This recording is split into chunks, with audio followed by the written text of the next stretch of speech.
We're here. Welcome. We're here. Here we go. Yes. Hey, girls. Hello, everybody. Welcome. It's Women's Warriors. Yes, go ahead, Shannon. Women's Warriors. Women Warriors. As our minister. Warrior. Hey, Deaconess Angelina. Hey, Latia. Hey, Tia. Hey. Hey, Gillette. Hey. How you doing, ladies? Come on in. Come on in. We We can't wait excited about to tonight. You got a steamer. Yes, Yeah, we got a good one tonight. for sure. Ooh. How's everybody doing? Good. Yes. Enjoyed the weather today. It was so It beautiful. was, Yes. gloomy. It rained over here a little bit. Really? When I was leaving and coming home, it was raining. Sun was out though, but it was raining. I had to go in the office today. Every Wednesday.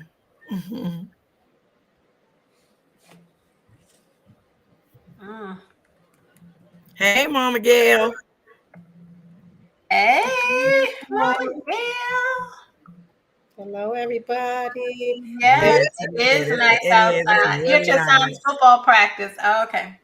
Yes. That Yes. is Let me nice. say hello to cousin Anthony. He comes in. Hey, Anthony. Anthony. Popping in. Yes. Hey, Anita. Hey, Anita, how you doing? How's it going, Anita? We miss you. Yes, we miss seeing that face. Story of Tamar is difficult. Okay.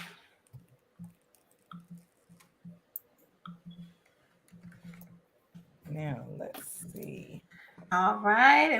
And how many we in? We almost ready to start? Ready to start? Let's do it.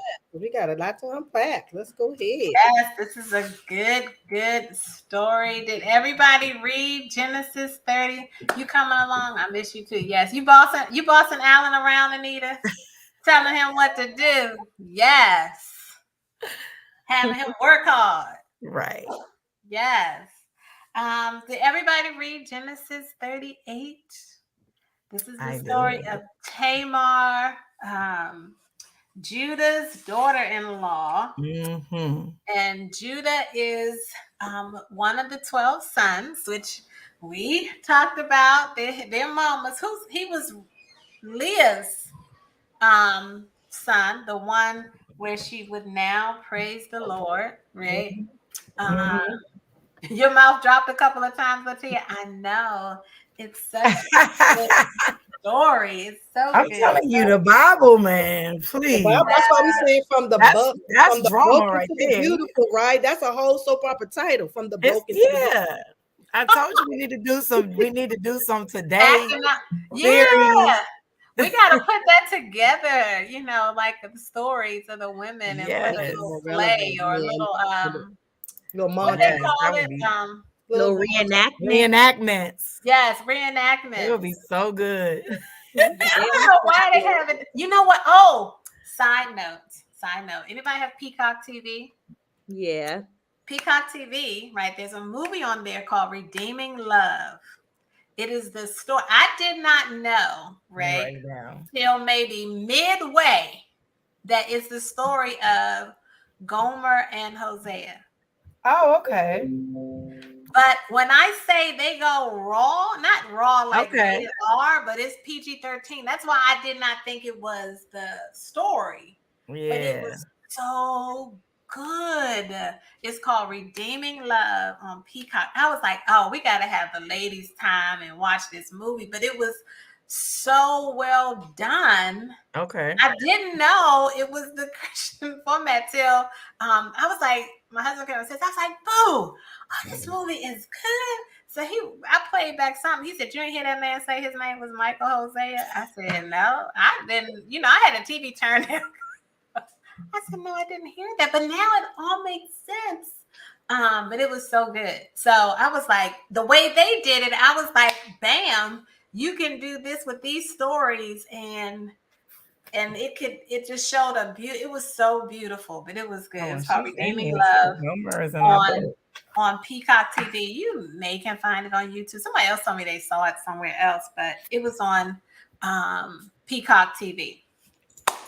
So, okay, so ladies, tonight we're on Tamar. I said the daughter-in-law of Judah. It says that her character is one driven by overwhelming need. She sacrificed her reputation and nearly her life to achieve her goals.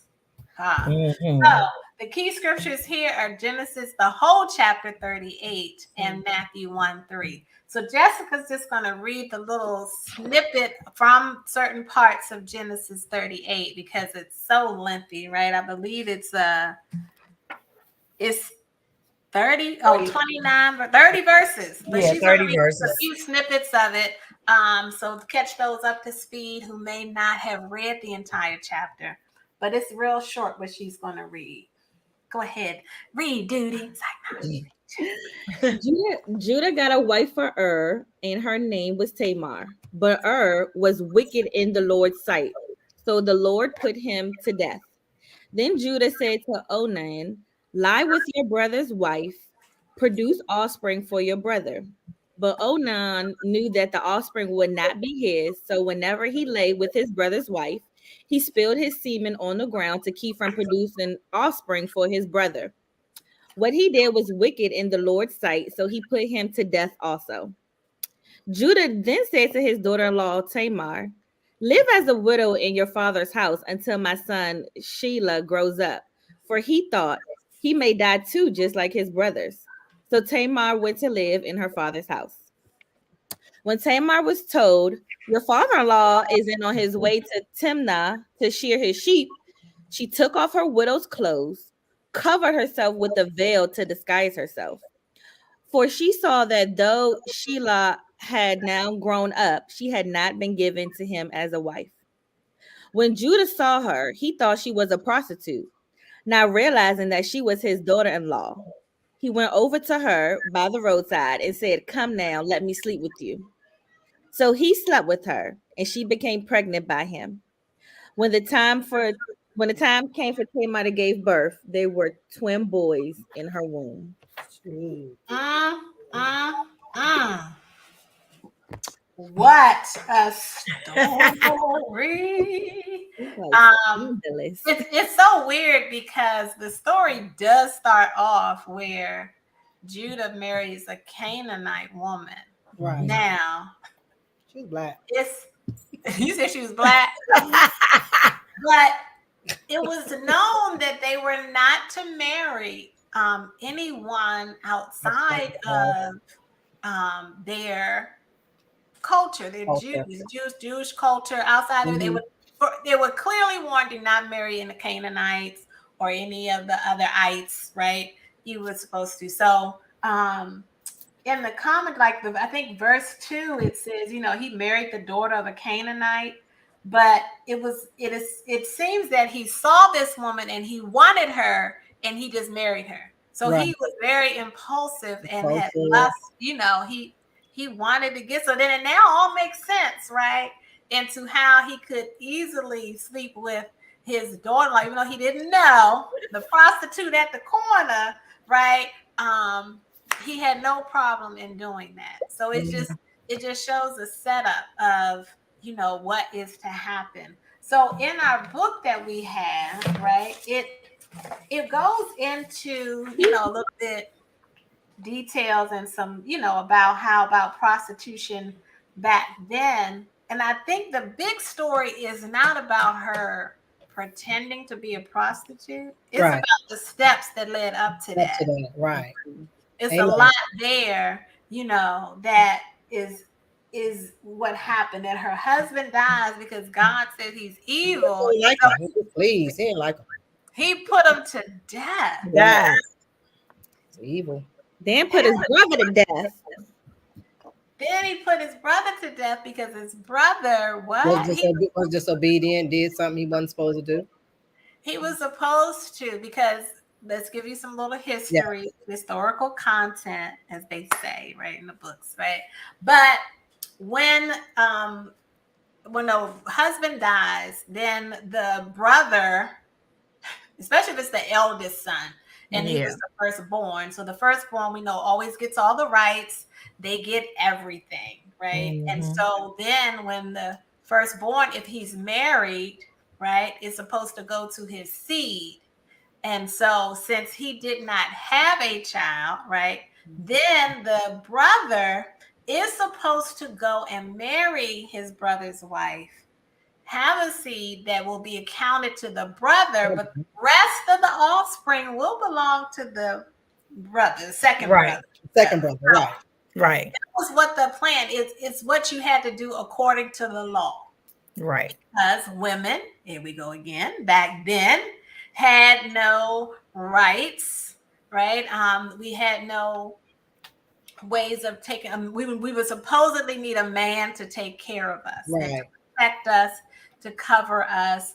And so when you leave, the same as the now when a woman leaves her father and goes to her husband, now the father has no more authority, no rights to take care of his daughter. Now it's on the husband and his family. And that's how it's supposed to be. So when we get here with Onan, and so he is supposed to sleep with her, have a son, but he's spilling the seed, which means that he's what? He's having his good time, right? Right. Not Nice way to fulfilling put it. his promise. But You he's don't wanna determined not to have not to have a seed. So Mhm. the question is, although the act may seem offensive to us today, what do you think God's purpose was in decreeing such a plan? Because I think like today, if my husband died, he don't have any brothers, but I know for a fact if he did, I you don't wouldn't want marry him. a brother. No.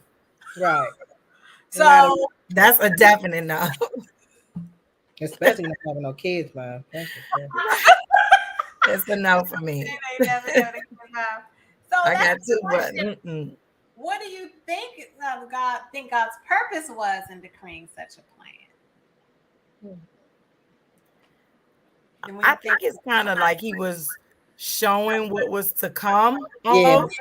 It was foretelling. Yeah, it was a foreshadowing of what was to come, like the fact that Joseph was going to be Jesus's father and he wasn't his blood father, but somewhere along that lines that maybe it was a foreshadowing of what was going to take place, that we could still be redeemed by the Mhm. Father, By even the though, Father. Yep. even though we weren't, because we weren't we weren't the original ones, we weren't the chosen ones, but because Christ died for us, we now have a right to the inheritance. So that's kind of where I was kind of drawing it to.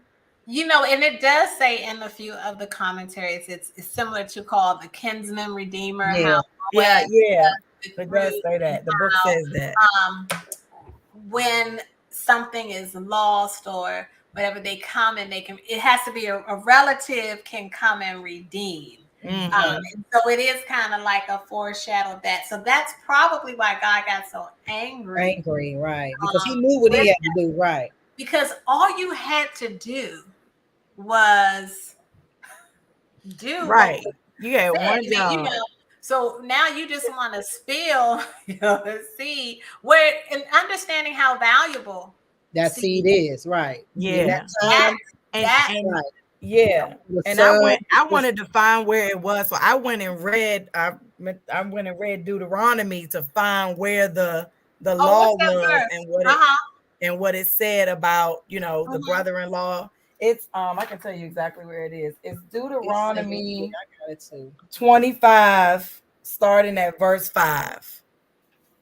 I can read a little bit of it if you want me to. Yeah, I'm just gonna It's put it okay.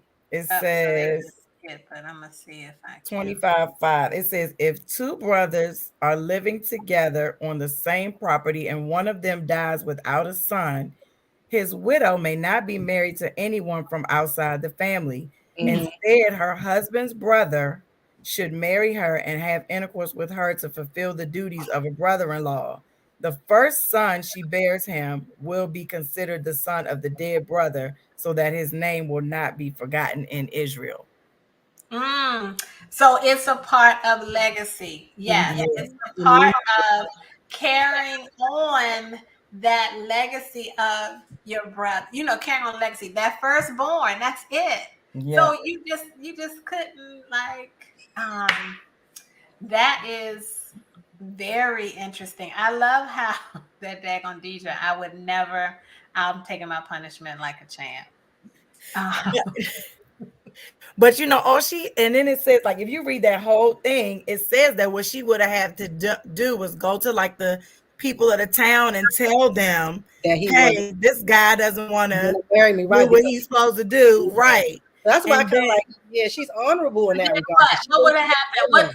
I'm sorry, 1 second, Dane. What was supposed to happen if she did that? So basically, if she goes and then they say, she's supposed to pull his sandal off and spit in his face, and then it basically just says that from then on he's going to be known as the person that would not marry.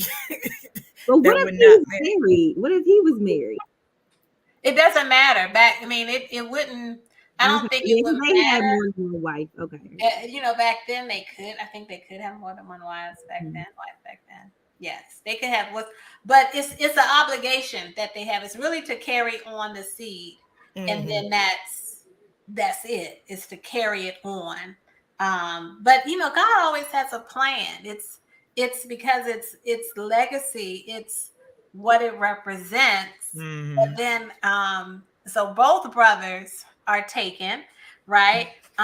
So the next question is that none of the men in Tamar's life fulfilled their responsibilities to her, including her father-in-law, Judah, in verse 11. Describe how you think Tamar must have been feeling throughout the course of these events.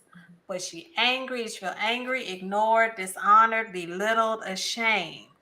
Where none of the men in Tamar's life fulfilled their responsibilities to her, including her father-in-law, which, he was supposed to he was supposed to give her the third son. But he was afraid that it must be something wrong with her as to why they're dying. Right. That's the part that that's what tripped me out. You thinking, I just can't imagine how your first husband, he passed away. Then the brother, he's purposefully, you already know what he's doing. So then you're like, oh, and then he dies. And then your father-in-law sends you away to go to your father and wait till so you be a cougar. Yes. Essentially. Wait for you to be a cougar. Wait for you, to be a cougar and old to say, not old, but wait for the son to get older to bring to you. So how would she feel? I'm sure she would. I think at one point she probably felt dishonored. Because you dishonored her because you're not and then you sent me away to my father. I could have stayed there and waited, and you take care of me. But to send me back to my father is kind of low. Latia said, I think she may have felt all those emotions at different points in time. I can't imagine what she may have felt about herself in general to loss, not one husband, but two. Yeah, then they kind of I don't know if they dropped dead, did they die tragically? What? She probably wore a band of shame too, because they were blaming her. Oh, she was like a black widow. Black widow. It's like, okay, you killing all your husbands. She walk around with this scarlet letter. Yeah. Don't sleep with her. Then you're gonna end up dead. You're gonna die. Y'all thought that's why he didn't want to give her the third son. That is what he thought. That's what it said, that he did not want to give up. See, I only got one left now. But not understanding that you entered into a foreign territory that they don't live for God. You're right. And so, and I think it says here that he left the rest of the brothers to go here. He left. This was, after they sold, he was the only one that sold, said, let's sell them. But it's very interesting but she felt, I just think she would feel all those emotions, like Latia said, at one point in her life. So let's get to the nitty gritty part, which I love, how where it says that Judah decides to go to what's the area called? Whatever the area is called. Timnah. Timnah, which is where Tamar's father is. And she gets word that your father-in-law is coming to shear his sheep. And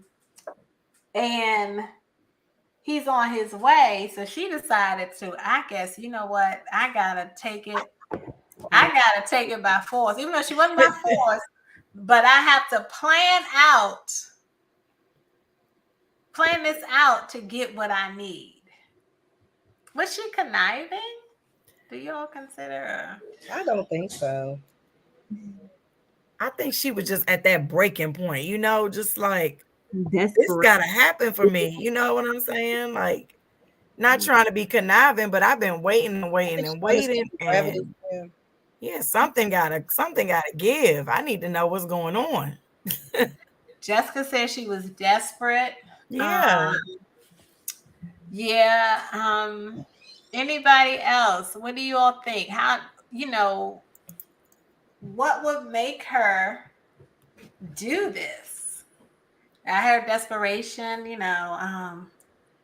but she put a whole plan together. Was she been thinking about this for? I mean, it's like a plan that fell into place. But think about it. You've been around your family in-laws for a long time. He was. You kind of knew, maybe he wanted his wife. That's what he saw her, and he wanted her when he saw her. And the same thing with Tamar dressing herself as a prostitute, as a temple prostitute at that. And he immediately, it says that, what did it say? That I think it's verse 15. When Judah saw her, he thought she was a harlot because she had covered her face. Then he turned to her by the way and said, please let me come in. For he did not know that she was his daughter-in-law. So she said, what will you give me that you may come in to me? So he said, I will send a young goat from the flock. And she said, will you give me a pledge until you send it? Then he said, what pledge shall I give you? So then she outlined what she wanted him to have, right? So she said, your signet and your cord and the staff that is in your hand. Now, these three things are very significant because they represent, they aren't replicated because they represent the individual. Right. So it's, she got his driver's license, his social security card, his passport. She got it all. Yeah. His cell phone. I was going to say that's very similar. Like, she had his social security number and she had his driver's license. Yes. And she had his baby. She had everything. Like, which is something I tell these young girls. I said, now look, when you find out you're pregnant, you need social security numbers before then. But if you want them, you need all that information so you can go to the office and get it straight. But that's what she had. That is what she had because it represented him. We're going to bring it in 2022 terms. This was an identification of him, right? It was proof that he had been with her. Yep. Right. And so it says that after he slept with her, of course, when he comes back to give her the goat, he's looking for the temple prostitute. They say, oh, we don't have temple prostitutes. Right. I don't know who you looking for. So he has another choice but to leave because he didn't want to be embarrassed. She was slick with it. Yes, Latia, she was slick with it, but it was wise. You have to realize too, even though it sounds very conniving, but he didn't keep his end of the bargain either, right? He was supposed to, basically, to me, I think he almost forgot about her. He just stopping on He me. did. He didn't go check in on her while he was there. He didn't go, let me go check on my daughter-in-law and go get her to bring her to my son. No. Latia said she wanted to have receipts. Yes, that She was wanted to her. have proof. That's right.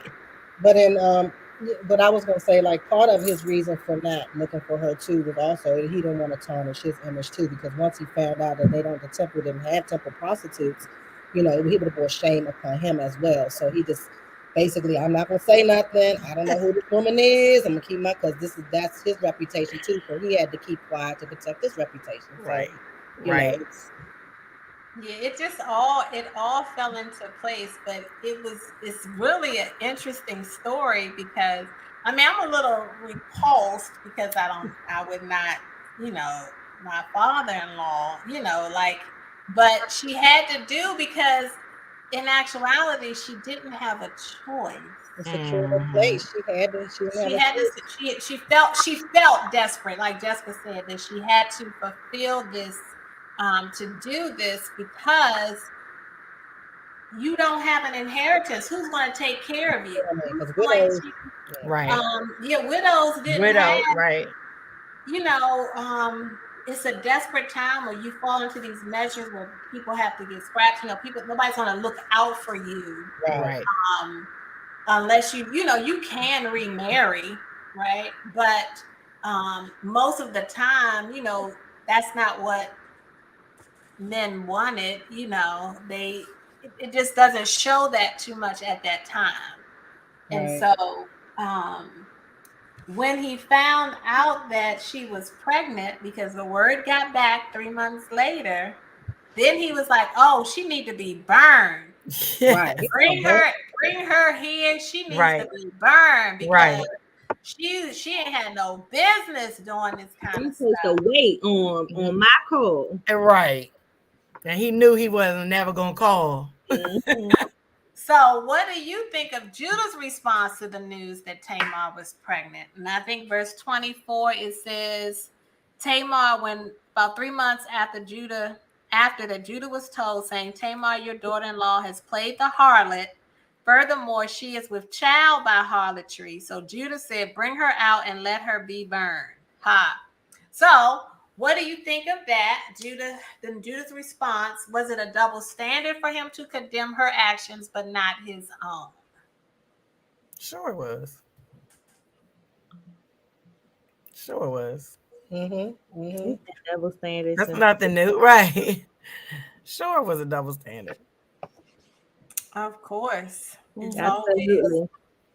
That's the same as in old school churches where they used to bring the unwed mothers to the front, like not the fathers, not the unwed fathers, you don't know who, but just it is a double standard because it's visible, right? That you have done something. So I think for her to be burned, you left her to her own devices, and then you're gonna say she's playing the heart. They're gonna say, oh, she is with child by harlotry, and it's an interesting time, and we still have double standards. You believe we have double standards today? Yeah, absolutely. Yeah. I was just listening to that. What's that guy's name? Kevin Samuels. Did you hear what he said about women? What did he say? Terrible. He's a mess, right? First of all, he's a mess, but he said that after 35, a woman is a leftover woman. And now he's 56, divorced twice. Divorce, yes.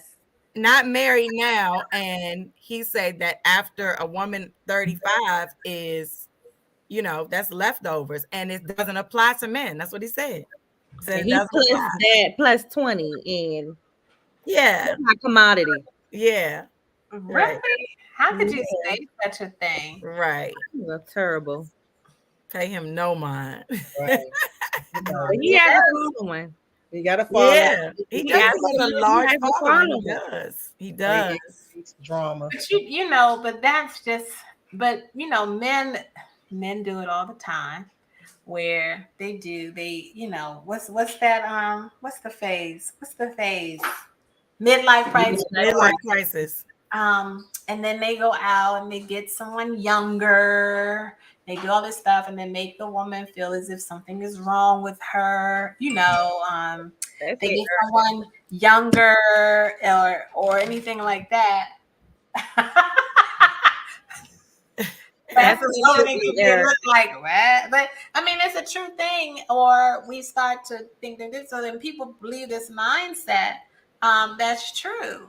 And so, and just think about things that women have been told for years, about what we can or cannot do. And even when you think of biblical times, like, man, you can't take care of yourself. You have to rely on, or have to be given over to a brother or another relative from your father's, from your husband's side, to take care of you.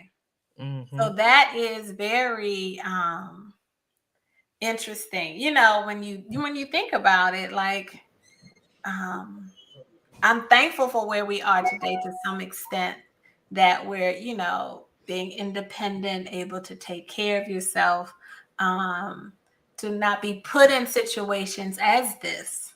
Um, even though, we're going to find out later that she was still used, even though all this, because it's really a desperation thing. I really do believe, let's think about it. To sleep with your father-in-law, that's you desperate. You desperate. You desperate. Yes. Like, she needed, like, would she have been able to go and just present herself to her father-in-law No. to say, okay, he should be of age now. This is what you need to do? She couldn't do it. No. She knew he had no intention of doing that. Right. And that's what, like, my original thought was when she dressed up and then she saw him. I was, my original thought was maybe she was just trying to see what was going to happen. And then, she was just willing to do whatever. But I was just thinking maybe she was disguising herself just to see, okay, now what's going to really happen? And then, when he propositioned her, she was like, well, one way or the other, I'm gonna get you. I'm gonna get you. Say a woman scorned, right? No wrath like a woman. That's what they say. I mean, it's just the wisdom that, the power that a woman holds. Sure. It's power. I mean, we've seen it in this story. The center of it, or the intention of it, was not to say, I'm gonna get you back. The intention of it was to secure her place, Right. in being taken care of, and Right. honoring what was supposed to have been done. Yeah. Now we have seen it in other scenarios where women go after men, to get what they want, or the famous line is, if you somebody, you have a child, they're with you forever, right? You that's what you believe. I should be taken care of, especially if you someone with money or anything like that. I should be taken care of. It's just it's one of those. It's exhausting. Yeah. It's very exhausting thought of how things we have to do to protect ourselves, is what I'm gonna say. Things we have to do to protect ourselves. And this woman here, if times are adverse, I mean, will we do that? I mean, I don't think of it. Didn't surprise me. I think the book asked, were you surprised what Tamar did in offering herself disguised as a prostitute? I didn't know that's where she was going when she was describing herself as a prostitute. I thought maybe it was going to try to be like, maybe when he got in there, I really thought that she was going to reveal herself. Show herself. What you promised me. And so Mhm. now I have these things you gave me to say you came in, you were here. You need This to is bring yours. this. You need to bring Shayla, or what I think that's the Shayla younger was son. Bring him to me so we can move forward. I was not expecting this, but I'm not surprised at what she did. But it was a well thought out plan. Oh, let me see. We got comments. I was so busy typing. Okay, let's see.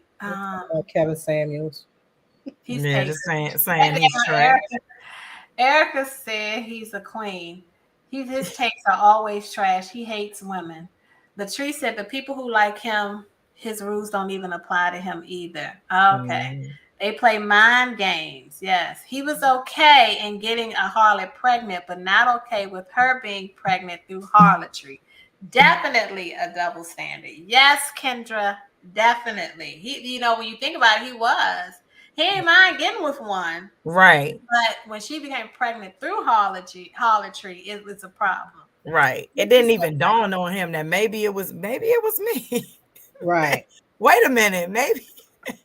It didn't dawn on him because he would never think that she would do that. Never think that she would do that. Kendra said women's lives then rely so heavily on men. She did what was necessary for her future. I definitely only had to do it because he did not follow through.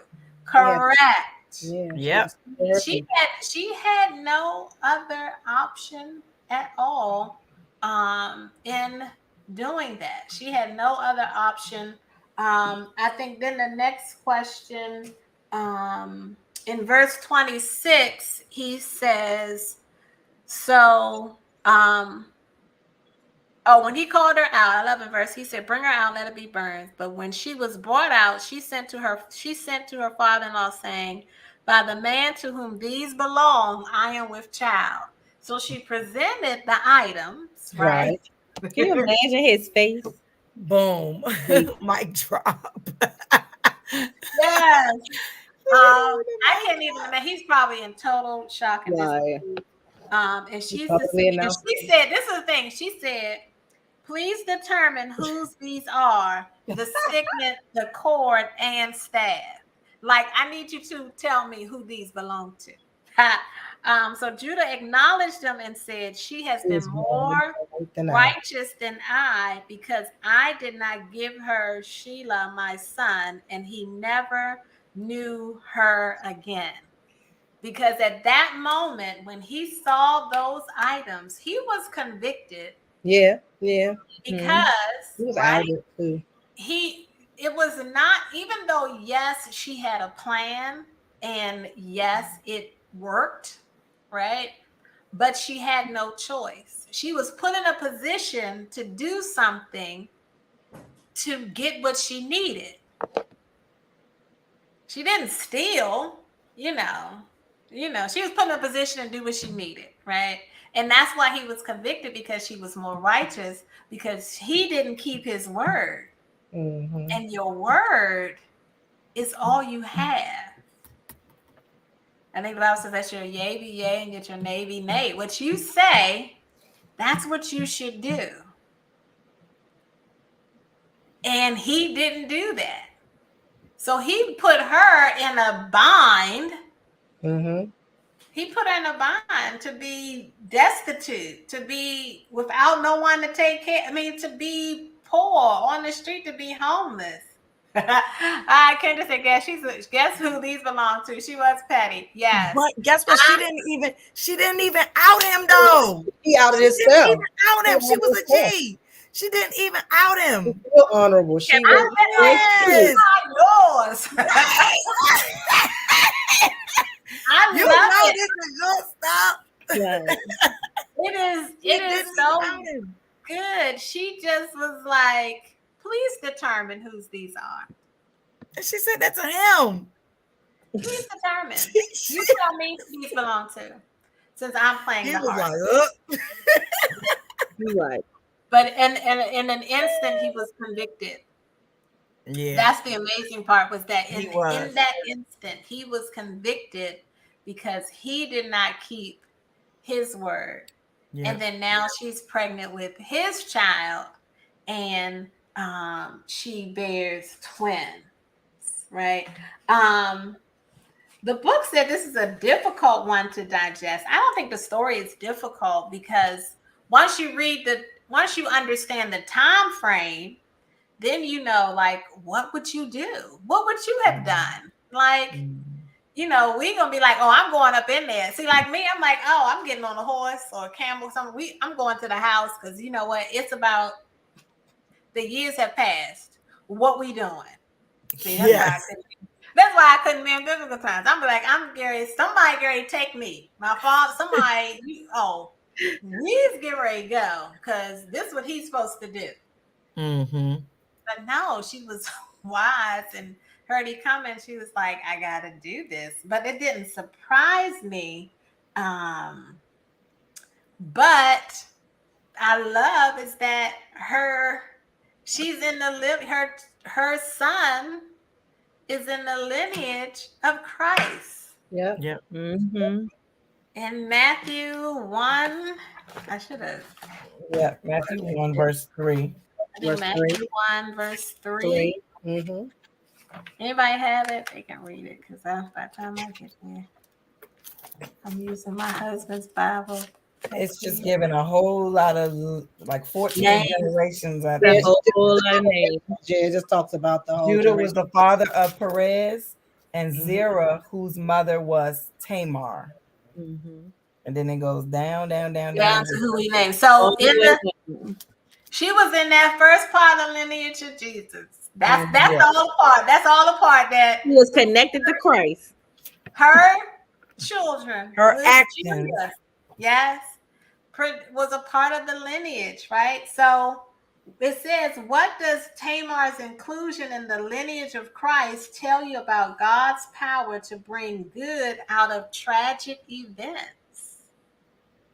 Let me write that in the comment. That is so. What does that, her inclusion, tell you about God's power to bring good out of tragic events? He can do anything. Mm-hmm. He can make anything that seems impossible possible. He can do anything, whatever he wants to do. It looks like humble beginnings. It looks like what you want to say, a rough start or the wrong side of the road, whatever. He can take it and do something that would save all of us. Mm-hmm. Yeah. It's incredible. It's really amazing. And I think about this, tells me how,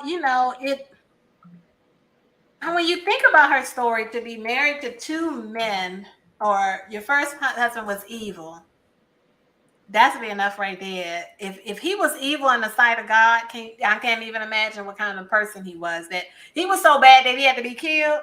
Yeah, I Yeah, can't he even was imagine bad. what you lived with. And then the brother, you're thinking, okay, maybe this will be better. Maybe, maybe this will be better. I'm gonna be taken care of. And then he's being satisfied by me. He's still sleeping with me, but he's spilling his seed. Then therefore, and then he gets, he dies. Now it's like, okay, now you see this little boy that I'm supposed to be with next, right? And it's like, okay, God, like I have to wait. And then this, it just shows. And then what, her desperate measures, feeling like, okay, this isn't what's going to happen. It just tells me that even though it seems like a horrible story, that it just shows the redemptive power, to be included. And sometimes we look at our lives, like when I think of like something tragic in my life, or I'm thinking that's so horrible, so like God couldn't possibly want to use me. God couldn't possibly, all the mess, the mistakes I made, the trickery, the everything, but I'm still included. He still can take this and make something good out of it. That's what it did. That's what it revealed to me, just like the sense of family and belonging. Like, even if you don't have your own family, right? Because she was going to be a widow, God put her in right family in the family of Jesus Christ. Like, a lot of us, sometimes we feel outside of, or we don't feel like we belong because of our messy, or we don't have anybody that looked out for us in life. But you always have a place because you are in direct covenant with the family of Jesus Christ. We are all in line with that. And so, it is God's will for redemption. It's how, we see Christ. It's the very picture of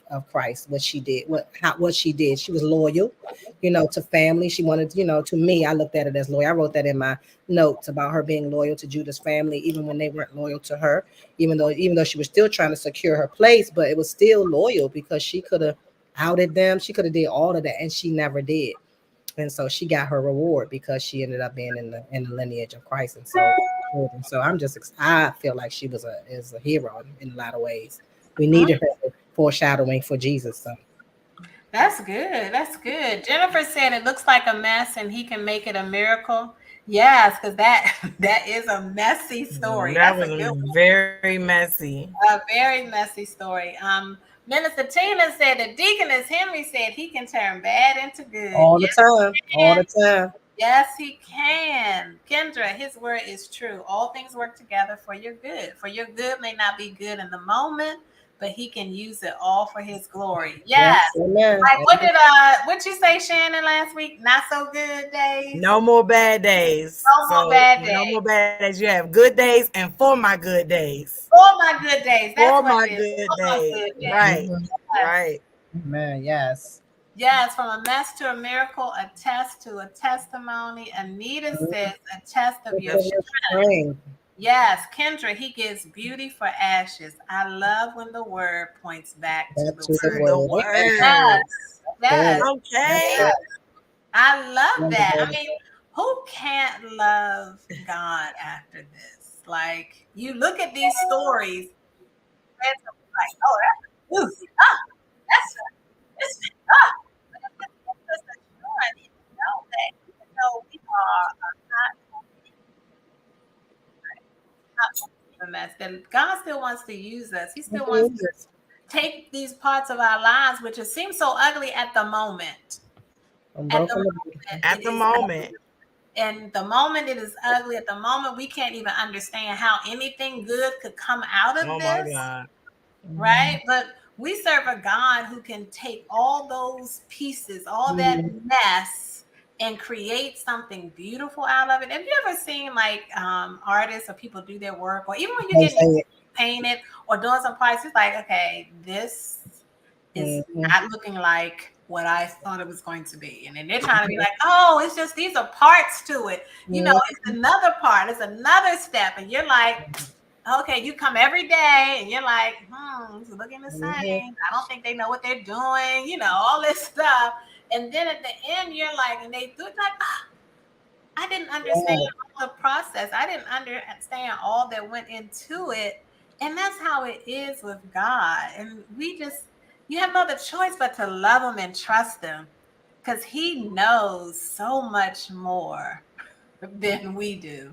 Right. Tia said, yes, you still uses us despite ourselves. Carla, she was not forgotten in spite of what she went through. Right. Amir, yep. And I was just thinking, we talked about that because we did this a few years ago with one of our women's conference, talked about the mosaic. But after you put a broken mirror back together, you still can see your reflection. The mirror still works. Yeah. It has cracks in it, but it still works. And the cracks are just a reminder of God's grace, because it lets you know you can put these pieces back together, like all the puzzle pieces, and it makes it beautiful. You can color them. You can do whatever. You can. Yeah.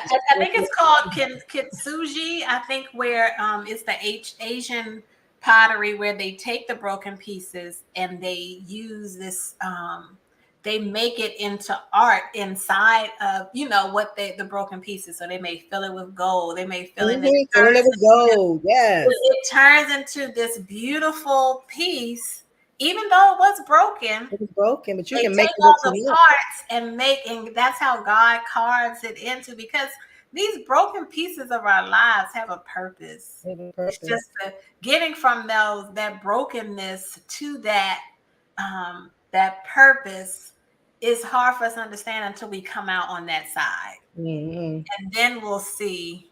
I can't, for her, I mean, I just think about it. When she's sitting at first of all, she's back at her father's. Right. Pregnant, no Ain't husband. supposed to be there, right? And then now, Mhm. and then just think about all that she went through even before that. Probably like, okay, she pregnant. Who's she pregnant by? Yeah, right. Right, She right. lost two husbands back at her father's. Now she's pregnant. And the man that was supposed to be, which was the son, he didn't come out and publicly acknowledge. So she was just lost. She was falling, but she kept He her honor. probably She didn't did. even know. Well, true, he didn't, but he did Layla deny. probably didn't even know, have no He idea didn't what he know. was supposed to You know do. what was happening. Yeah. All this trickery, like they said. But on the other side, I think she kind of still wins the day. Ultimately. So does anyone want to share how God has worked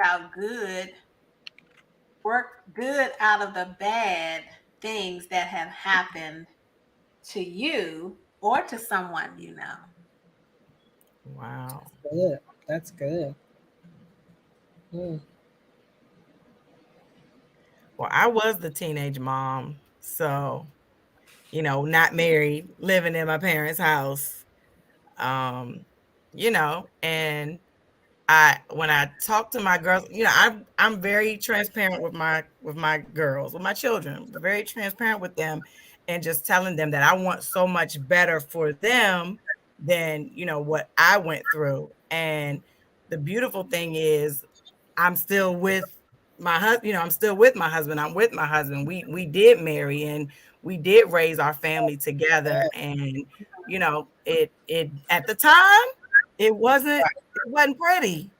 It wasn't pretty. And I had to tell my parents what I was going through, what I was dealing with. But God used it and blessed us, has blessed our marriage, has blessed our children. Man, And that's good.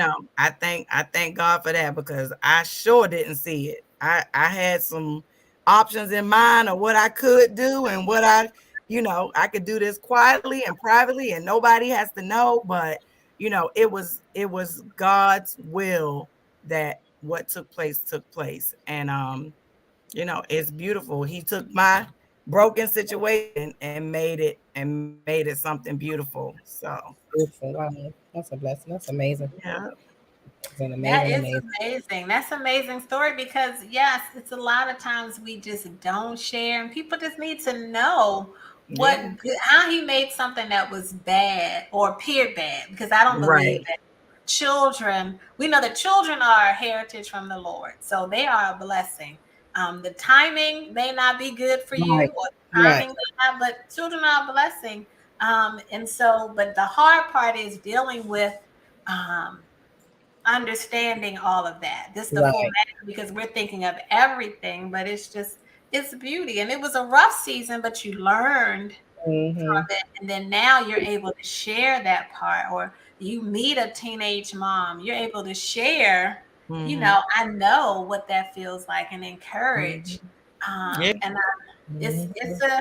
I think everything in our lives has a purpose. Providential. Yes, I love it. It has a purpose, and I know the struggle that I had in finding out in my little first year of marriage, that struggle of finding out, my inability to conceive it was just devastating. Mhm. I just felt like the world was coming to an end, Mhm. and nobody could understand. Even like I was like the only person in the world that ever went through this, but at the The time, poem feel yeah, you that way. did. Mm-hmm. Yeah.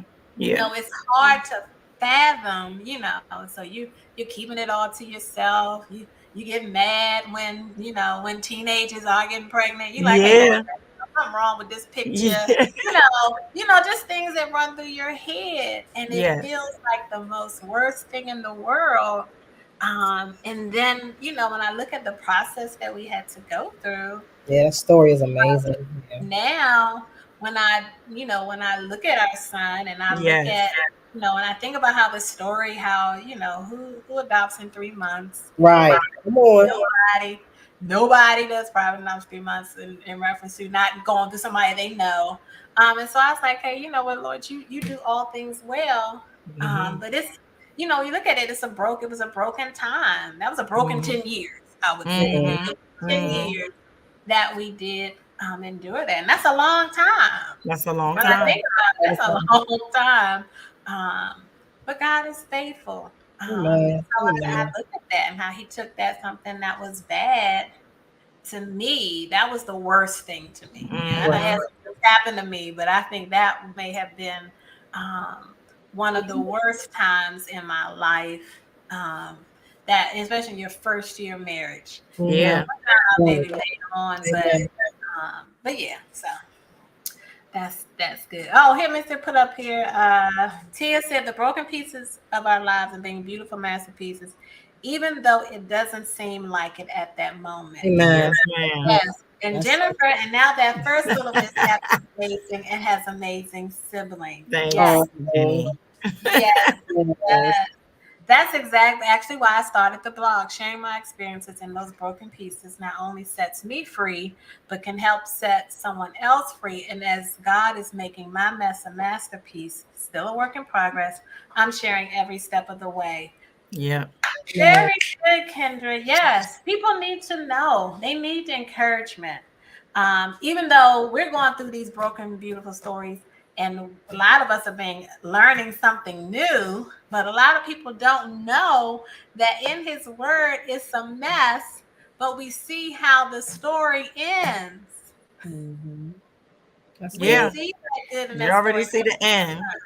We see the end. And so it's amazing. I just don't know why people don't serve him, but they don't serve him because we're not sharing.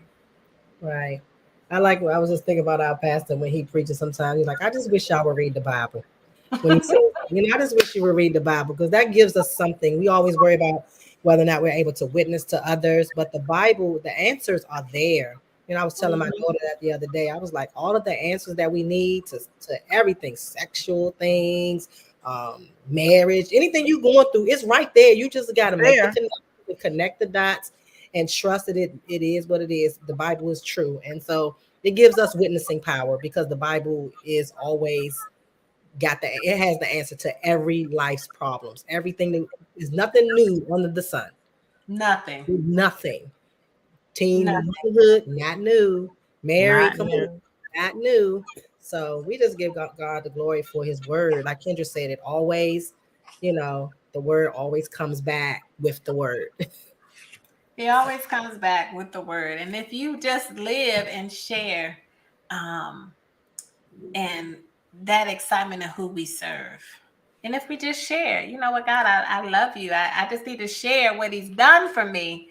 Um, and we can find it. So I'm just so excited. And you guys, reading is fundamental. Carla said the answer is in the word. In the Yes. word. Yes. And Kendra said the answers are there and the hope we are searching for is there. Yes. There is not another one like our God.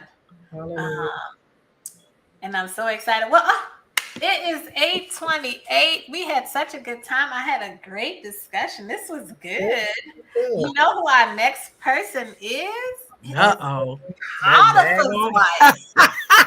Potiphar's wife, right? I'm Woo-wee. very interested in what are we going to learn about All her that money, legacy in child. the All that scripture. money.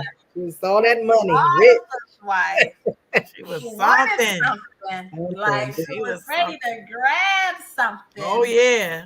Oh, she lied to She me was a like this mess. She will was be a so mess. Just good. wasn't enough for her, wasn't enough. Like, She come was a on. So mess. it is good with the reference to what we're going to learn from her life, because there is a lesson. Every story has a lesson, even if it's things of what we should not do or what we should do, or even the redemptive power of Christ, of God, and just we're gonna learn something. It's gonna be very interesting. They say she was unfaithful and vindictive. And vindictive. Right. Yeah, she was So, definitely. so it's gonna be very interesting. So, For the um, rest, it's in Genesis 39. So if you want to do some early reading, she starts, I think her story starts in Genesis Genesis 39. Right. 39, it does. Yes. Oh, now Okay. I can't see the comments. I don't know what's up with my computer. It's like now I can't see comments. I'm hitting buttons and ain't nothing working. Okay, let's see. Comments, and maybe it just came back. I saw somebody left comments, so I wasn't sure. Can y'all see comments? Mama Gail. You see Yeah, Mama I can Gail? see comments. Yeah, I I see can't Mama see Gail. anything. So y'all tell me what if they. Mama Gail Um, says, I've been blessed by your sharing. Jay says, great ministry. Jay William, your buddy. Um, Oh, Lady Williams, Pastor Elder, what's her name? Elder Reverend Williams, wife. And Tina okay. says, God bless you all, warriors. That's Tina. Yes, Tina. Yes, Tina. So we'll come back in 2 weeks. I believe that date is May 18th. Mm-hmm. Is when we'll be back to do Potiphar's wife. So read Genesis 39. So we can get into the Chop nitty it gritty. up. So happy What? Mother's Day to everybody. Oh, Hopefully, Happy yeah. Mother's Day. You Mother's Day. Happy too. Godmother's Flawless. Day. yeah, Mama's Day. God Everybody. mamas. Look, Happy Jess. yes, yes, godmommies, everybody, male Aunties. mothers, Sis. aunties, anybody's mothers, like, and even for those who have lost their mother, Yes. I pray for those who, it's a hard time to celebrate because we do, but take the time and still honor your mom, because I know I'm Yeah. going to honor my mom in certain ways of what you can do. And even for those who may have, lost their children, who can't celebrate you like they Yeah. should. We pray for all of those. Yeah. I don't know. I don't know what you laughing at. I can't see. See those See, comments? Kendra, these comments. Kendra. Kendra I said, can't see. I'm gonna need to go online because I can't see. she Thank said you. it's been rough raising Rough Oliver. raising You know, Oliver, but I'm pushing through it. That's her cat. that's her Oh, cat. I'm not fooling with you, Kendra. But Yes, I forgot her cat.